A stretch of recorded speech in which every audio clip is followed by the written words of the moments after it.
There we go. And now we're recording. Here we go. Here we go. You know, I meant it about 50, 60, 70. There was something surprising and very special about each new decade for me. We were just talking about aging and what ages and decades were good. So you said your 50s were good. I'm excited about my 50s. I can't wait. That's true, but I'm also saying that I was surprised at how interesting each new decade was. I mean, I was raised to think you were dead at 65, right? Yeah. And so when I got to 60, it was good. And I got to 70, it was different and good. And 80 is unique in many ways as well. Do you have a favorite decade? Because you were pretty stressed in your 30s and 40s, right? I was. That's why at this time of my life, I have much less chiropractic problems. My hemorrhoids are coming out. You have less chiropractic problems now in your 80s than you did in your 40s. Exactly. That's so funny. I know. I was so under pressure being an entrepreneur that my body was responding. I remember. I was little, and I remember how stressed you were in your 40s. Same with weight control. I had a lot of trouble with weight control. Mm-hmm. And so, yeah, once I got out of the work world, you retired. So let's actually start with that, because a lot of guys ask about that, or if you guys have asked about your background. By the way, this is my dad. This is Dr. Terry Jones. So wait, you have, and his wife is right there, and my wife is right there. They're listening. But you guys can chime in whenever you want. So you look your education first, because this is pretty interesting. Compare our different educational levels. You have 2 master's degrees, and a PhD. Yeah. So you have a master's in psychology. No, I have a master's in history, and then I got a master's in counseling. That's not psychology? Is that different? Same idea. Okay. Yeah. And then you have a PhD in? Divinity. I'm sorry. No. Ministry. Ministry. You have a PhD in ministry? I didn't know that. Yeah, it's more like a spirituality focus than it is a ministry focus. Okay. And you have something else. 2 masters, a PhD, and was there something else? Well, I got a bachelor's before I started getting graduate education. Well, when you say you have a master's, you don't say I have a bachelor's and a master's. You say you have a master's, right? Yeah. Yeah. Okay. So let's compare. So then, the rest of my family. So my sister, let's try not to say names. My sister has a bachelor's or master's? Which sister? The one starts with A. That's a master's. She has a master's. My crazy brother has a bachelor's. Yeah. Okay. Who am I missing? Mom has a master's. Yeah. 1 or 2? 1. She has 1 master's. I never went to college and never graduated high school. I'm so proud. My wife has a bachelor's, right? You have a master's? We didn't finish it, but, you know. Okay. Are you an RN? She has 2 bachelors. You have 2 bachelors? Yeah. So everyone in the room here has bachelor's, master's, PhDs, and I have a report card from 8th grade. That's good. You did well in 8th grade. Did I do well in 8th grade? Maybe I did. My grades started going in high school. My GPA in high school was 1.1. Oh my goodness. My wife is very embarrassed. She's having a heart attack over there. Now, make sure you remember though, I have a PhD, but my first year in college, my grade point was 0.7. Really? Yeah. All right, I don't feel too bad. It was a little chaotic to get started. How do you graduate? How do you get a bachelor's your first year of a 0.7 as a freshman? You can do that? I don't even know. Shows what I know about college. Well, I had a 0.7 my first year, but then I started to put it together, and I graduated with a 2 point. That's great. My son graduated with a 3.8. I'm not surprised. He's sharp. Dual major. Really? Poli-sci and... Yeah. That's great. I don't know if he graduated with that. Okay, I should ask him. About 3/4 in, junior year, he was at 3.8. What I found was graduate school was fun. Bachelor's, I keep hearing that. Is not fun. As a matter of fact, certainly not the first 2 years of college. It's just, right? It's like high school over again, right? Yeah. Pink fireflies nodding her head. Yeah. Yeah. Okay, so you became a counselor. You had normal odd jobs. So you were born during World War II. You were raised in the 50s, right? Yeah. Correct me if I'm wrong. So then you were a counselor more or less before you started your business now, in the 60s and 70s, right? For about 15-ish years before you started the business?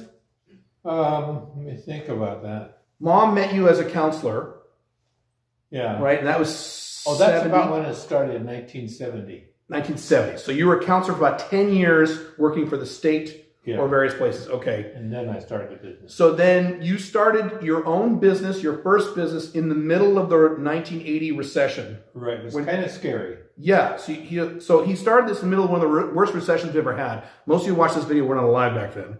I was a little kid. This was when interest rates were 15%. Mm-hmm. So that's you said, oh, I'm going to start a business. I'll Yeah. quit my job and start a business. This was that 79? When did you start it? Yeah, 79. And you actually quit your job. Yeah, I scared my wife to death. But I had a choice, either continued boredom or fear. That was my thing. Oh, boredom or fear. And I went for the fear because it was more exciting and more stimulating. And not only that, you started your business in the middle of a recession with a wife and 5 kids. Was Jeremy born by then? Yeah. Jesus Christ. So what I talk about when I mention you is I talk about how in the 70s you were able to support on your own income, which was probably not that very high in the 70s, right, as compared to women. Okay, so you were a lower income or average income guy in the 70s, and you were able to support a family of 7 on your own income because mom didn't work. That's right. So today, men today can't even support themselves. A lot of men today, they can't even support themselves. They have to live with someone. Oh, I know. Adults in their 30s have to live with somebody. And it's changed so much in 30 years. Isn't that crazy? You were the last generation who was able to do that. To have one income and support a large family, even as a lower income guy, all by yourself. And I was only able to do that because I owned my own business and I could grow the income. Right. If you're a salaried person, you can't do that. You're either. screwed. Well, that's why I say, guys, now you're almost safer these days having a job, having your own business than having a job. We're in an era now where in a way, you're actually more flexible having your own business, as long as you're making some money at your business than having a job. So let's talk about that. So perfect segue. So then you went from 0 to, you were making 6 figures. I think by the time I moved out, or maybe before that, you became a self-made millionaire within X number of years, starting that business from scratch. And at the end of the business, when you retired, how many employees did you build it up to? Was it 8 employees? About 12. 12 employees. And then you sold the business when you were in your mid-50s? About age 60. 60. When do you consider when you retired? Because you kind of had to back off for a while. I did it gradually. I gave my favorite guy the job of president, and I became chairman of the board, and I gradually started cutting back. So like I took Fridays off right away, and then over the next few years, I remember that. Just gradually disappeared. So like 5 years? How long was that transition? It was a while. Because you didn't want to disappear. Right. Are you nervous? No, I was sick and tired of working. So what I have said about you, and you correct me if I'm wrong, is that for a lot of the time you ran that business, you were not happy with your work. Is that accurate or is that not accurate? I didn't have joy in my life. I was too focused on survival. And even when you became successful, you were focused on survival. Right? Oh, is that accurate? Yeah. I was pretty much an asshole. My friends, my good friends, see me and call me kind of tongue-in-cheek, recovering asshole, because I have, since I sold the business, changed, and I've become calmer and sweeter, and I wasn't that much fun when I was successful. You're radically different now than you were 30 years ago. Yeah, you're almost not a different guy. Yeah, but yeah. Oh yeah. And that happened when you retired, when you didn't have to work anymore, right? Yes. When I got out of the work world, then I was able to relax. It was a gradual process. Right? But it changed my life. I mean, I ended up a divorce, and I think in large part because I have become a different person. Me too. Yeah. Well, you attribute the divorce to the change? Well, it was a 2-person divorce. Yeah, I know. And my contribution, but I think my contribution was to have gone off into a space that was so different than what my wife had married, that we grew apart. We were still good friends, but we weren't enjoying each other. Now I found somebody I really can enjoy. So I relate to what you just said because now I have someone I really enjoy too. Yeah. But you're not waiting till you retire to get there. That's good for you. No. But had things happened differently, I could have waited longer, and it's a good thing I didn't. Yeah, because she could have made certain concessions, my first wife, where I could have waited longer. But even then, because I've been asked, well, what if she did this and this? Would you have stayed with her till now? No, we still would have gotten divorced. Yeah. But you and I both got married young. We both made that error. Well, how old were you when you married your first wife? 24. See, and I was 24 when I was 25 when I married her. So Yeah, same exact age. That was a starter marriage. Yeah. Yeah. Yeah. Starter wife, starter marriage. Yeah. And we both, that first wife and I, we both got to a point of growth, maturity, where we had to separate because we were going off in different places. So the good news is we were growing. But that's a better reason to get divorced than I had. We grew away. But it's interesting. You and I both got married around the same time. I didn't realize that. I never realized that before. Yeah, I was 25. I was 24 when I met her. 25 we got married, I think. Yeah. And so I didn't think of that as young, but you're right. That's very young. That's younger than my son is now. It's ridiculously young. As I tell guys, you don't even think about settling down to you're at least 30. And even then, that's early for a lot of guys too. Do you agree? Do you agree with that? That men shouldn't settle down to their 30? Yeah. And even at 30, a lot of guys are immature. Right. Today's men. Right. And that's even back when men who were 25, so that was the 60s, you married your first wife. Right? Yeah. So men who are 25 in the 60s were much more mature than men who are 25 now. I don't know if you're aware of this. They were? Oh, there's no comparison. Yeah. Oh, God, yeah. You just married a lot of younger men. I do. So men are becoming more immature? Yes. Massively so. She told me when she met me that she was tired of immature men. She said the same thing. Now I got a kid. Now you got a kid? Now she calls me a kid. She says the same thing. Yeah, both our wives say the same thing. But I think it's valid. I think one of the reasons why I'm enjoying life is I've allowed the immaturity to come out and just be there. I'm not trying to pretend I'm something else. I'm not playing games. And is that because you're not working? I'm free to do that. I have all the income I need. I'm healthy, and so I can be what I want. And so sometimes I'm a little sloppy, and she thinks I'm childlike. Yeah. But I like it. Why didn't you? Yeah, I'm a kid too. Pink Firefly just said the same thing about me. So you can say whatever you want. I just don't say any name. I said the name. You're okay. I was going to say, I forgot now. Sure, I forgot. Kid. About being young. Being a kid, you said. Being a kid. You are. I am a total kid, yeah. Are you more of a kid now than you were 20 years ago? So 20 years ago, I was in my 20s? Yes. In what way? Because I was in your scenario. I was supporting a family and stressed out, and yeah. So you feel freer now? Yeah. Oh, totally. Alpha 2.0, yeah. I'm way freer now. Yeah, there's no comparison. Oh, 2.0 Alpha is a freer man? That's what Alpha 2.0 is about. Well, freedom. You were in the first chapter a long time ago. Yeah, it's about long-term masculine freedom. Right. So yes, I'm freer to be whatever I want. Right. That fire feels really good. Can you guys see the fire? Look at the fire. There's the fire. I was going to ask you about. Why do you think you chose a line of work with your company that stressed you out, or were you just following your nose, or is this? Why didn't you choose a business you enjoyed? Because that's what I did. Well, number one, I never really have had a plan in my life. No. I haven't had a future focus. I've always followed my nose. And I had just come out of that first marriage and had grown a lot, had been in therapy and believed in therapy, thought it was an exciting science. Okay. And so I wanted to continue to grow for one reason. Is that why you became a counselor, because of therapy you had after your first marriage? Yeah. Oh, I didn't know that. Yeah. Oh, I didn't know that. Oh. Yeah, we went some very effective therapy. Oh, I didn't know that. Yeah. I had no idea. Both of us. So, but you didn't have a plan? No, I didn't. You never sat down and planned out the next 10 years? Because I do that all the time. I'm sure you do. So you never did that? Okay. I never have. No. I asked you once when I was a kid, Dad, why'd you have 5 kids? Yeah. And you just kind of said, well, you didn't really have an answer. You're like, well, yeah. I didn't. I was very clear, though, when Jeremy was born that I was done. But I didn't plan the. But mom continued to try. She just, her body wouldn't. Oh, she had 3 Miscarriages. miscarriages. So she kept trying. She did. Oh, Jesus. She's intellectually agreed with me, but not emotionally. I see. Okay. Well, emotionally trumps intellectually. Oh. Especially when you're a girl. But guys too. Mm-hmm. Yeah. That's interesting. So you never sat down. Do you ever set goals? Did you ever say, I want to make X? Or no? You must have. Mm-mm.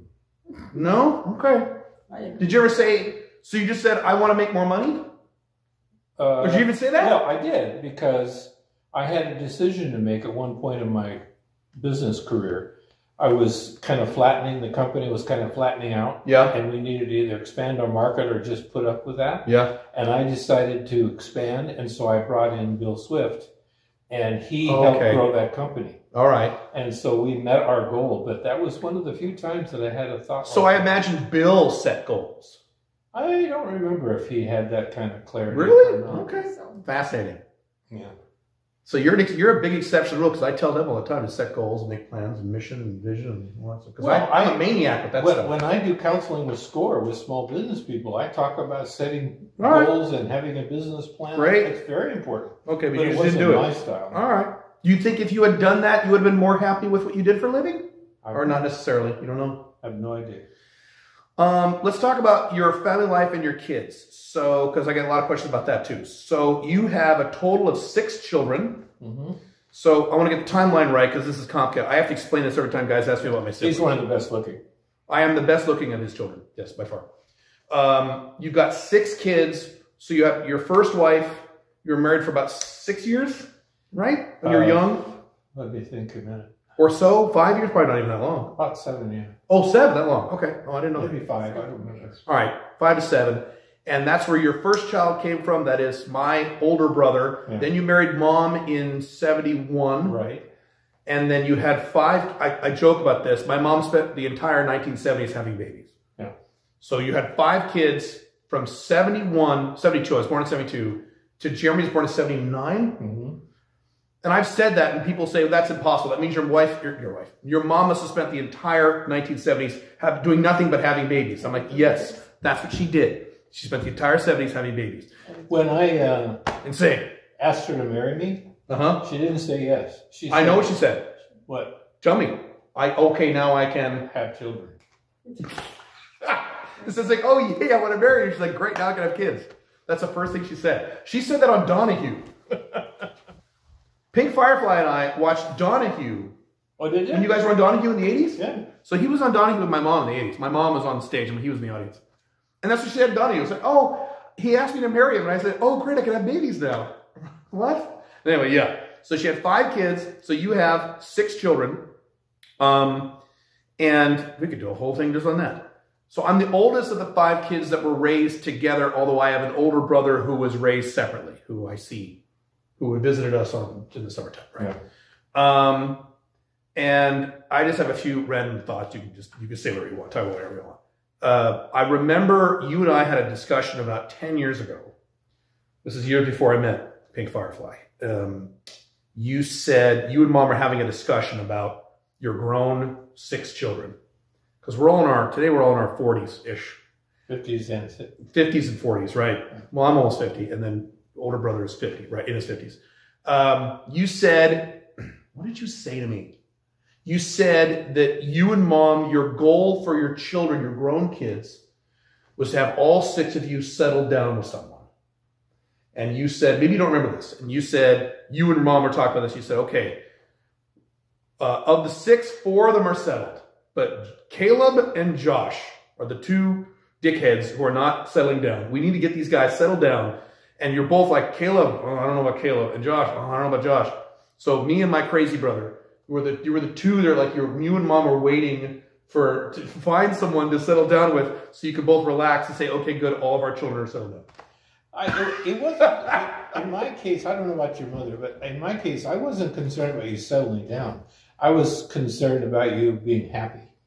And my judgment was, because I was a big fan of marriage, was that you would be happier if you found a partner who you could enjoy life with. Mm-hmm.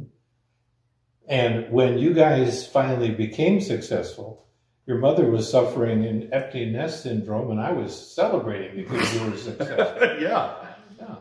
Well, you also told me once, and we can cut this out if you want to say this, that you perceived me as your happiest child. You said that, and it was a while, it wasn't recent. But I would say you're the happiest guy in the family. That's why everybody thinks you're crazy. Okay. Because you just really don't seem to dwell on the shit in your life. Right. And that's hard for most of us. Yeah. Okay.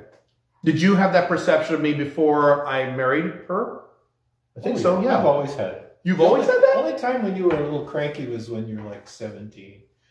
Yeah, I went through a phase in my early teens where I was a little shitty. Yeah. Other than that, no. Really, you've always had that perception. That's interesting. Well, yeah, and you were teaching me about positive affirmation in your teenage years.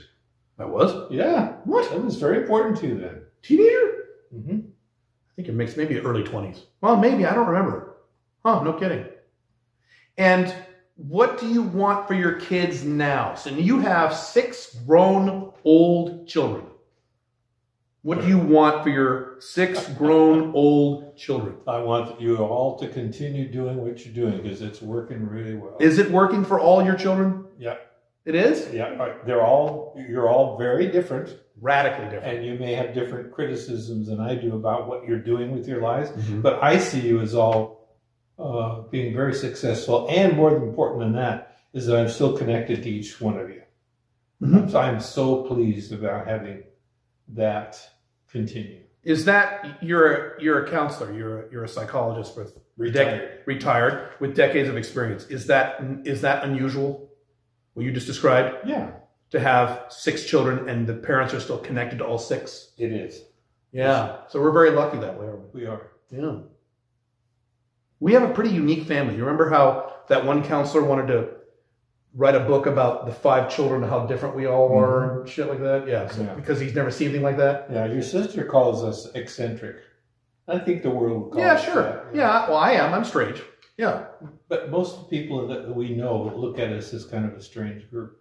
Do they? As a family? Yeah. Yeah. Why are all 6 of your kids so radically different? You have any theories? Because that's not typical at all. First thing that came to mind when you asked that was that we didn't try to style you to be anything.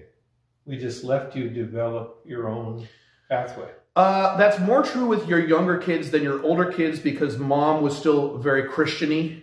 And so there was definitely a lot of Christian stuff in that direction with me and the first daughter. So we went to the Catholic school and we did all the Christian Catholic shit, and, we did all that shit. Yeah, I didn't stop it. Yeah, but mom laid off on that stuff by the time, the boys were in high school, or by the time of the younger brothers. Oh, but you felt that as some pressure. Not pressure, but I felt the desire for mom to say, okay, this is the way. Oh. Yeah, sure. Yeah. You didn't feel that? You probably didn't care. I did care. I cared that you guys would find your way. And each one of you, as you became successful, had made me very happy. But you have so other than that, you have no theories of why we're so radically different? No. Because I don't. Because we have people like in mom's families where there's 4 or 5 kids, and they're all clones. All the kids are the same. They look the same. Yeah. They act the same. Yeah. I can give you names you know what I'm talking about. Yeah. Yeah. But all 6 of us, very different. what the hell? And 5 of us have the same mom and dad genetically. We're raised by the same parents in the same household. So it's not like 4 of us were raised over here and 2 of us were half brothers, and it's the same DNA and it's the same. So the nurture and the nature was the same. I think that what I would call successful parenting. Maybe, yeah. Because you're all unique. Yeah.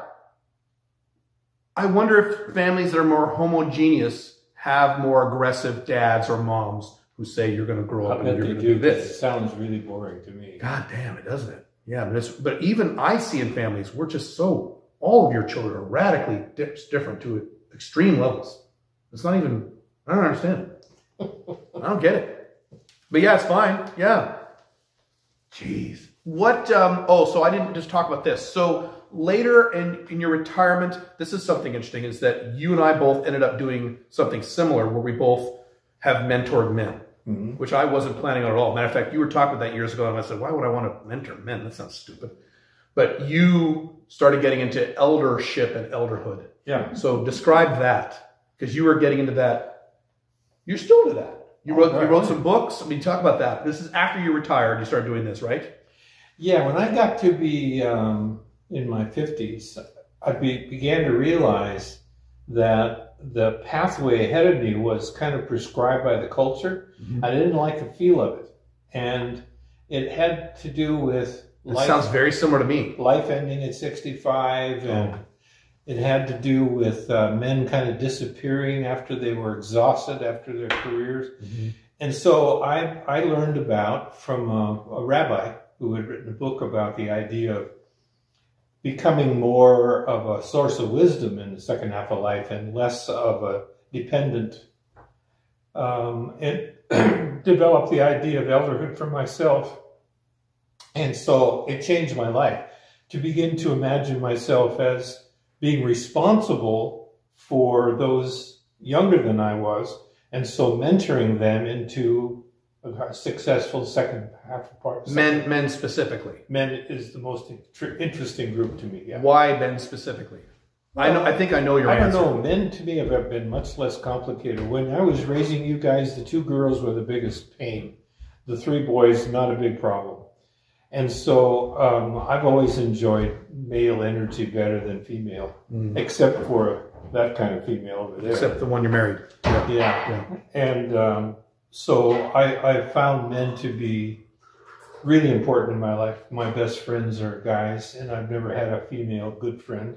Would you say that men have a rougher time when they get into their older years, 50s, 60s, 70s, because they don't understand the path, as opposed to women who have found their path by then? Oh, you're very nice. Thank you very much. Oh, yes. Thank you. I think men are seen in this culture as perpetrators of problems and power mongers and out to hurt women. And so more so now is that perception. We begin to face that responsibility when we get older. The reason that I chose men instead of women is, and I don't know if you can relate to this or not or agree with this, is that, thank you, man. Is that my experience is you can help a woman. We got to go soon, don't we? Time is up. Yeah, please. All right. We got to go have lunch. When a woman has a problem, you can explain what to do to a woman, and she'll say, "Oh, okay," and then she won't do it. And you'll say, "Well, why didn't you do that?" Yeah, I really should do that. Whereas a man, you can explain to a man, "Hey, in order to fix your problem, you need to do this." And he'll say, "No, I don't." He'll fight you. But once you get it into his big, dumb, thick head, then he'll say, "Oh, okay, that makes sense." And then he'll actually try it, and then he'll actually fix things. That's been my experience with helping men versus helping women. Where women will agree with your advice and then not do it, men will disagree with your advice, but once they get it into their brains, then they'll actually take action on it and actually see the results and go, "Oh, this did work." That's just been my experience. I don't know if you have the same experience. I don't. You don't? Men and women are quite a variety. So I shouldn't generalize. I think you do. Do I generalize? And I know, yeah, well, about them you do. Oh, okay. And about the men that I know, they are in many ways very feminine. One of the things. Is that because they're older? Yes. Because we're at that time of life where the men that I know are interested in being elder-like. And that brings out a softer, sweeter kind of focus a lot of the time than you would find in most men. Do you consider yourself more feminine now at your age than you were in your 30s, 40s? Oh, absolutely. Yeah, because I agree. Yeah. She is, she's the tough guy in our family. Are you the tough guy in the family? Are you the tough guy in the relationship? No, I'm just a maid. You're just a maid. You're just a maid. Could you be a maid, Pink Firefly? That'd be great. She's like, wait, what? It's a generational difference. Let's end with this. Let's end with this and one more quick thing. So if you remember anything I've talked about that you disagree with or that you agree with, either one that comes to your mind, or do you remember my content enough to have a strong opinion on either way? Are you talking about today? No, my Alpha Male 2.0 stuff that I talked about. Oh. The book that I wrote. And what's your question about is there anything that I've written about or talked about in my videos or my books that you read and went, "Oh, I don't agree with that at all"? Oh, sure. Oh, sure. Okay. And then is there anything that I've done that I've said that you agree with? You're like, "Oh, that's a great point." Yes. So give me a disagreement and an agreement.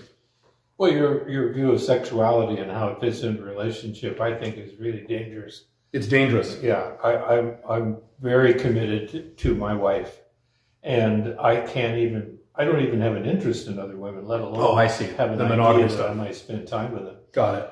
The thing that I really like about your work, though, is it's dynamic. You're honoring that part of the man that is an adventurer and that has the willingness to take risks. And I love that about myself. Mm-hmm. So I think that you're really honoring that in that. You were a role model for me for that, because I remember you saying that. I imagine, it's hard for me to imagine if I had a dad who just had a job his whole life. Mm. I imagine I would probably still start my own business, but I don't know if I would have done it as soon or as aggressively as I did it. And my dad, I admired him that way too. I couldn't imagine I didn't think of your dad. how I could grow up and take care of a family like he did and pay all the bills. Through your own business. Yeah. Yeah, I forgot. Say his dad was an entrepreneur. And we didn't even talk about him. I didn't think of that. Yeah, so you had inspiration from your dad. Yeah, about survival. About survival and entrepreneurship, or just survival? No, both. Yeah. I didn't think of that. I didn't think about that at all. You loan your money to start a business. That's yeah. He did. That time that I went out and started the business and quit that job, I borrowed $25,000. Oh, really? From him? And back then, that was a lot. That's a lot of money back in the 70s. And it took me 6 years to pay him back. No kidding. Did you pay him interest? I don't know. Yeah, he did charge me. Oh, God damn it, you're going to charge me. You're going to pay me interest. God damn it. He was true. My grandfather, so World War II, who fought in World War II. Was he in the Battle of Midway or no? He was in battles like that and won't talk about it. He won't talk about it, like many veterans won't. Yeah. He's passed away a few years ago. Is there anything you want to tell my audience? These are mostly men between 25 and 45 unmarried. Is there any, what would you say to them? Or do you have anything you want to tell them? Maybe you don't. I guess the thing that comes to mind first is that I really believe that when you get to midlife, I'm talking 40 to 50, so that doesn't apply to most of you, that you have an opportunity then to kind of harvest what has occurred the 20 years before that. And I think you should really consider that an important opportunity. I've watched some of my own children come to that stage of life and struggle with the question of, what do I do now? What is the rest of my life going to be like? And basically reviewing where they have been. And so for those men who you're serving, these younger men. Yeah, what would you say to young guys like in their 20s, early 30s? Yeah, I would say for you that you have an opportunity when you get to that point in your life, 40 or 50, to reevaluate and decide if you've gone the right direction, and if you haven't, to change it. If you don't do it then, you never will. I believe that's the time. That's the one opportunity you're going to have. And I know a lot of men, I'm sure you do too, who don't do that in their 40s, and they just live the rest of their life and they suck. And I think they'll know by their symptoms that they are in a transition that needs attention. That's a really good point. I agree 100%. 40s is probably your, yes, if you don't make a shift in your 40s. Because I made my shift in my mid-30s. It's probably a little early for this, but yes. Yeah, good point. I agree 100%. Yeah. Cool. Congratulations. You're a very successful man. Thank you. You too. I'm very proud of you. Thank you. You're my inspiration. You're one of the biggest ones. Well, let's drink to that. This is not alcohol, of course, as usual. Do you drink? No. You used to a little bit. Oh, when I was in my 20s, yeah. Yeah, okay. But that's it. Yeah, you weren't a big drinker. Yeah, I don't know why I stopped, but I did. I don't know. And my wife doesn't drink either. My wife drinks all the time. I'm just kidding. I'm just kidding. She just give me a look. Edit. Yeah. No, she has a glass of wine occasionally. She's normal. She's a normal drinker. We're the weird ones who don't drink. I know. It's very strange. Yeah. Thank you for doing this. Yeah, it's fun. It's fun. Yeah, it's always fun to spend time with you on us. Yeah. Well, let's go eat. Let's go eat. Thanks, guys. Bye.